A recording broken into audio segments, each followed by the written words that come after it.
continuing with the next topic is gender dysphoria, but first we need to clarify what our gender identity refers to. So gender identity refers to our own sense of who we are, how we feel, and how we describe ourselves.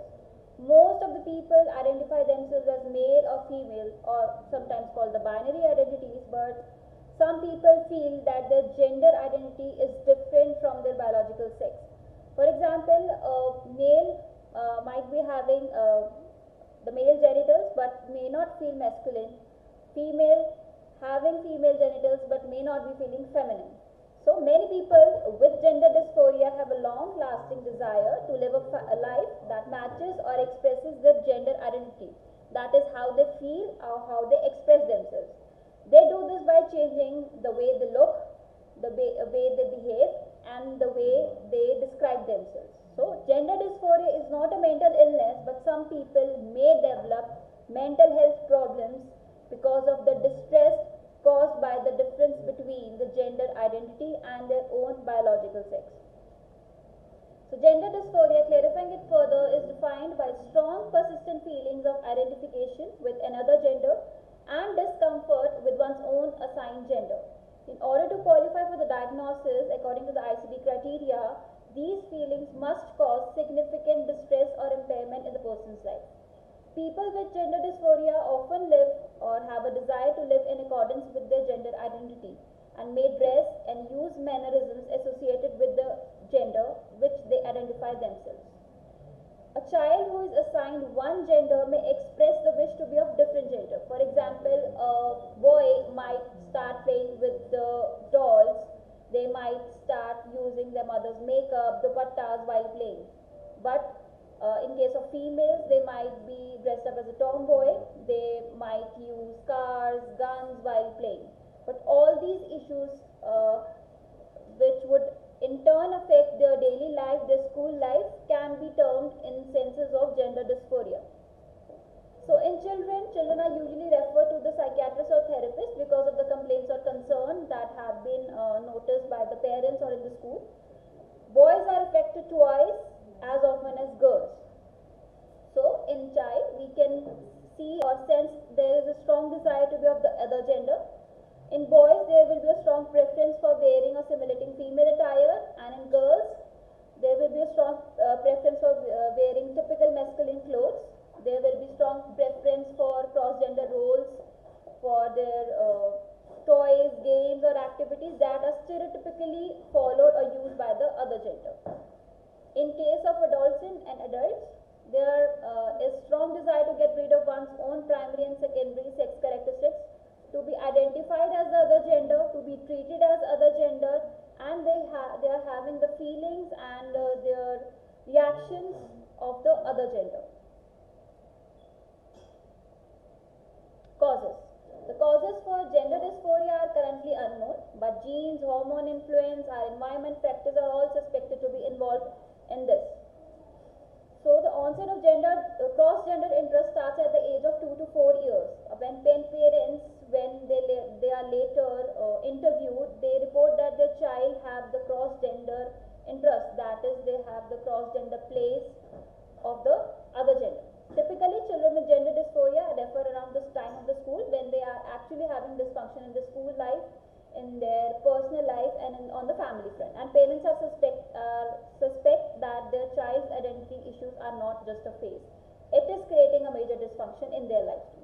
Renowned psychoanalyst Sigmund Freud emphasized that gender dysphoria arises in children from the Oedipal triangle conflicts, whereas Carl Jung emphasized that animus as the masculine side of the woman and anima as the unconscious feminine side of the man, each transiting into the personal psyche of the person, further affecting how the person would identify themselves. Psychosocial factors. So in India, there is a cultural norm that young boys are not expected to be effeminate and young girls are expected to be nurturing, warm, and sensitive.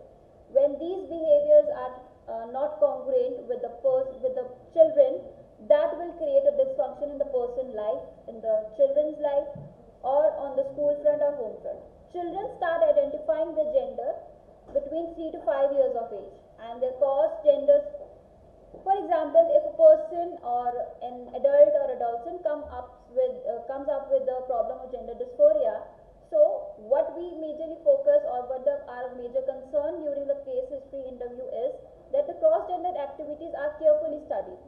So that will be one of the major clue for us that these have been started at the age of 2 to 4 years.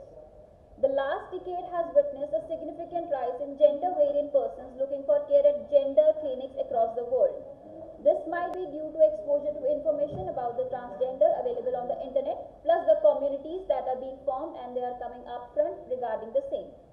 In one of the studies, only 10.9% of gender dysphoric subjects have the support from the family members. That this will affect, once the youth is being abandoned by their own family, this will affect their emotional and psychological well-being, leading to mental health issues or PTSD. So once a gender dysphoric a person decides that his gender identity is not same as the one assigned, stresses are there, the person might feel anxious, the person might having suicidal ideations as these his feelings, his identity is incongruent to our cultural norms. Shame will be there, loneliness, and when we face the society, what if we are not accepted by the society? What if we are not being heard? What if the society will stigmatize us or they will label us? So this all creates mental health issues in the person. As I stated earlier, gender dysphoria is not a mental illness, but the problems caused by it can lead to mental health issues. So Indian transsexuals face extreme lack of support, both emotional and informational, from the family and society. They are more vulnerable to the symptoms of depression and anxiety. First, transsexuals are facing challenges to accept their own gender identity. They might hide it from their family, but sooner or later these will create dysfunction in their life. The individual may be bullied, not accepted by the loved ones, and not accepted once they get transitioned into the other identity. There is a high level of emotional pain that comes with the transitioning because of the fear of stigma, abandonment issues, and neglect from the family and the society. So once the patient is ready to transform or have identified themselves as a gender dysphoric, so further evaluations can be done. Urology, surgery, and endocrinology and other doctors need to be consulted, but first they are referred to the mental health professionals for the psychological evaluation. First, the symptom of mental disorder needs to be clarified. Are they fulfilling the criteria for gender dysphoria or not? So once they are done, the comorbidities and their intellectual capacity is checked. If there are comorbidities present of mental health issues, for example, depression and anxiety, treatment for the same is given. If not, then recommendations for the further evaluation are given. First is psychotherapy, followed by hormone treatment and surgeries. Starting with psychotherapy. So when a gender dysphoric or the person comes up to the hospital or mental health professional that there is an incongruence between what he feels or how he identifies himself or herself and to his assigned gender. So first we need to assist the transgender people in exploring and affirming their own identity, to accept, to help them to acknowledge what they feel and to tell them that this is not a mental illness, but your stress, your issues, your problems can create a problem. These patients should also get screened for mental health problems like depression, anxiety, safety risk assessments. But once we start with the clinical interview, personality assessments are important because sometimes personality disorders are common in the patients with the gender identity disorder. In hormone therapy, in biological males, there is a use of female hormone estrogen. In biological females, there is a use of male hormone testosterone. In addition to physical effects, hormone replacement therapy provides a psychological relief to the person that they are less anxious and they are more able to face the society confidently. In sex reassignment surgery, the surgery is irreversible. For both the genders, surgery is preceded by first use of the appropriate sex hormones that we have discussed in hormone replacement therapy. Second, living full time in the opposite gender role for at least 1 year. For biological males, surgery involves removal of genital organs of the male, and for biological female, surgery involves removal of the female genitals and female organs. However, few transsexuals endure the sex reassignment surgery for the sole purpose of being actively functioning sexually as the opposite sex. But before conforming or before getting into gender affirmation surgery, we are having the prerequisites. First, a firm diagnosis for the transsexual condition as per ICD should get fulfilled. There is a requirement for mental health professional letters from the mental health professionals. For the hormone replacement therapy, one letter from mental health professional is required, and for the carrying out the genital surgery, 2 letters are required. What all the documentation letter from the mental health professional will include? First, description of patient's general identifying characteristics, evolving gender, duration of professional relationship, that is how much sessions he have covered, and what type of psychotherapy and evaluation have been done. Evaluation basically it will involve the personality test, the screening for depression and anxiety is being done.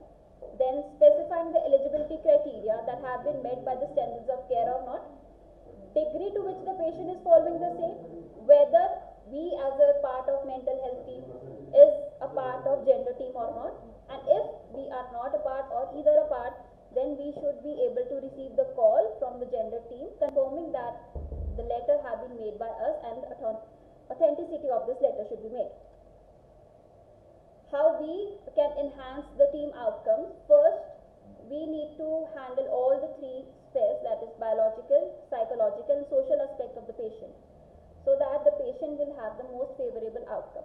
To create more awareness of the individuals with gender dysphoria, to create more awareness for gender dysphoria among physicians and other healthcare providers, to break the stigma, and we need to understand that this population has a higher incidence of psychiatric illnesses and concomitant substance use and personality disorders that can be challenging to deal with. These patients should be screened for mental health problems like depression, anxiety, safety risk assessments and substance abuse. But most foremost thing is, first when the patient comes to a mental health team or mental health professionals, they should be actually psychoeducated about what transsexual is, what transgender is, and are they fully psychologically and physically ready to undergo the changes.